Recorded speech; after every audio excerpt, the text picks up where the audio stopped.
Hello and welcome to Pauper Magic. This week we're going to be playing Midnight Gond. Midnight Gond is effectively the Splinter Twin of Pauper, but obviously comparatively worse than Splinter Twin. But that said, our combo for this deck is Midnight Guard and Presence of Gond. So essentially what we do is play a Midnight Guard on turn 3. Whenever another creature enters the battlefield, untap Midnight Guard. And then we can play Presence of Gond on it on turn 4, which enchanted creature has tap, create a 1/1 green elf warrior token. So whenever the warrior enters the battlefield, it untaps the Midnight Guard, which allows us to tap it again to create another elf, and we go infinite that way. Pretty simple. Let's talk about how we get there and what keeps us alive until that happens. So we are essentially a token deck slammed into a Soul Sisters deck. Really quick, running over the lands, we have 4 Blossoming Sands, 2 Evolving Wilds, 3 Forests, 4 Khalni Garden, 6 Plains, and 2 Selesnya Sanctuary. Starting from the bottom up, the Selesnya Sanctuary is the Selesnya Bounce land.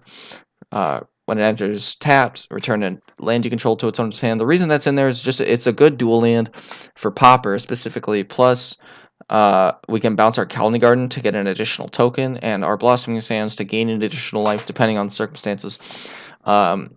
In the 1 slot, to protect our combo, we have 3 God's Willing. We have 4 Soul Warden and 4 Soul's Attendant. So both of these are essentially the same card. If we have either one of them out, we can gain infinite life at the same time as infinite creatures if we go off. In the 2 slot, we have 2 Journey to Nowhere. Pretty simple, just some cheap removal, some cheap disruption to stop creatures that we can't deal with. Also in the 2 slot, we have 2 Veteran Armor, which other creatures you control get +1 or +0/+1, which is mostly there to prevent Electrickery from killing all of our tokens. And also an army of 1/2s is far better than an army of 1/1s because of cards with trample. And it makes blocking other 1/1s far more efficient for us. Next is one of the alternate win conditions of the deck. It's Sprout Swarm. So Sprout Swarm is a 2-drop, 1 and a green with Convoke and Buyback for 3. Create a 1/1 Saproling token. So effectively how this works is we create a bunch of tokens, and then once we have maybe 3 creatures, 2 mana, we can start making 1/1s. And as we make 1/1s and gain more and more 1/1s, we can start using all these tokens that we made to create more tokens. And it just goes and goes and snowballs way out of proportion, way out of effect. And if we have a Soul Warden or a Soul's Attendant on the battlefield, we continually gain 1 life, 2 life, 3 life, and eventually we're making 5 tokens at their end step, keeping us alive and creating blockers and eventual attackers. Next, we have a Selesnya Evangel. Pretty simple. 1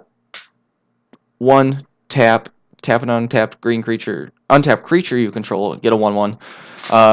Real cheap turn 2 play. It's a 2/1 or a 1/2, so it blocks. It synergizes well with Soul Warden and Soul's Attendant because you can play them on turn 1, play this guy in turn 2, start tapping creatures and making tokens. It's only a 3/0 because you do have to tap a mana to activate its ability, and you have to tap both creatures.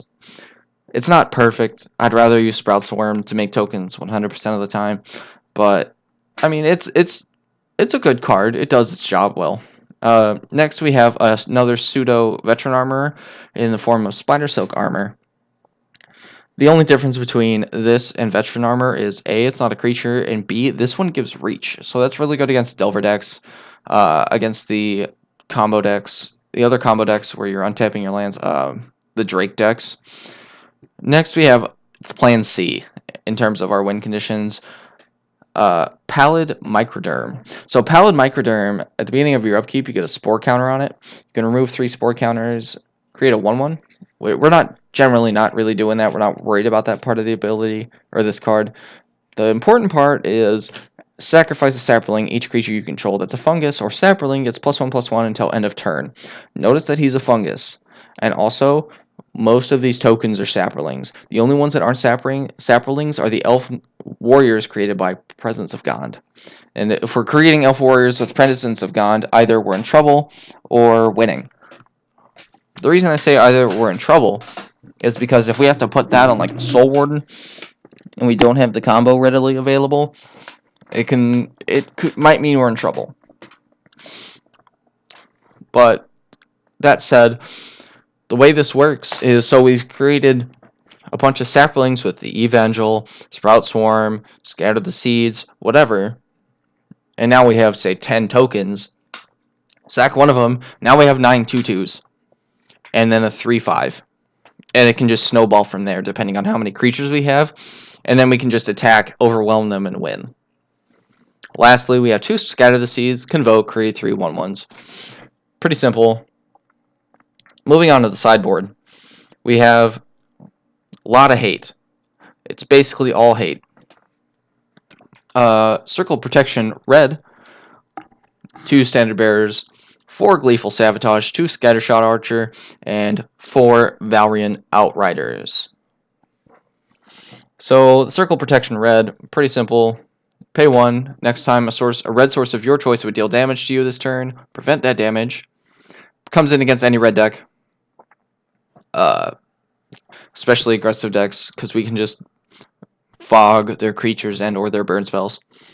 Next we have Standard Bearer, which is a 1/1. When choosing targets as part of casting a spell or activating an ability, your opponents must choose at least 1 flag bearer on the battlefield if able. Generally, what they're targeting is not a flag bearer, so this is effectively the spell sky of Pauper.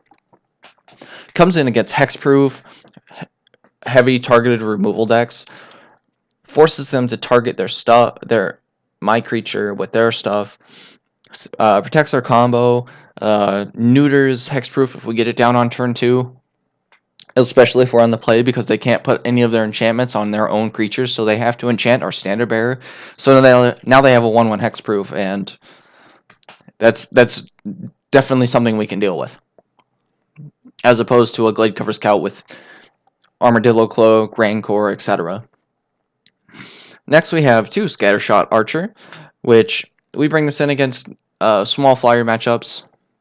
Tap steal 1 damage to each creature with flying. Not the best flying hate, but it's something. It's another 1/2 body. Helps keep our opponent under control. If we have 2 of them out, we can kill a Delver. Like I said, it's not the best. If you have any other suggestions, go ahead and mention them in the comments. But for now, this is what we got. 4 Gleeful Sabotage, which is one of my favorite cards in Pauper.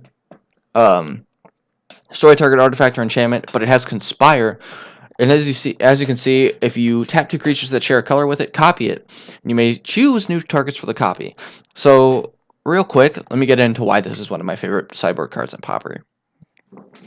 So, if we're playing against Affinity, specifically a version of Affinity that doesn't have counterspells of any kind, we can nuke 2 of their lands. We can kill 2 of their creatures. We can do whatever we want, because chances are we're going to have plenty of tokens with all of our Sprout Swarms, Scatter the Seeds, the Evangels, etc. And even then, we can just tap the Evangels or any other green creature we have. It doesn't matter. And if we're playing against a deck that has artifacts, enchantments, but it also runs counterspells, we can choose the same target, and then they need to burn 2 counterspells to stop us. It's just an all-around great value card. It's fantastic for this deck. Great against hexproof as well, because they slam multiple enchantments on their Gladecover Scouts, so we can kill 2 enchantments at the same time. Just all-around great removal spell. Next, we got some black hate. So Valeron Outlander is pretty simple. It's a green and a white for a 2/2 with pro black.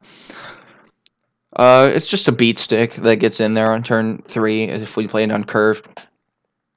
And it's great for blocking anything we can't deal with. We can just be sitting back, generating tokens, gaining life, while this 2/2 blocks their Gurmag Angler, their Great Merchant, whatever they're attacking with, and they can't do anything about it. It's just a solid wall that they can't target. If they make us sack it, they make us sack it, but just a great card in sideboard for hating on mono black. Well, ladies and gentlemen, that is the deck. The deck list will be posted in the description, and the link to this deck list will be posted in all the matches following. Thank you so much for watching, and I will see you in the matches.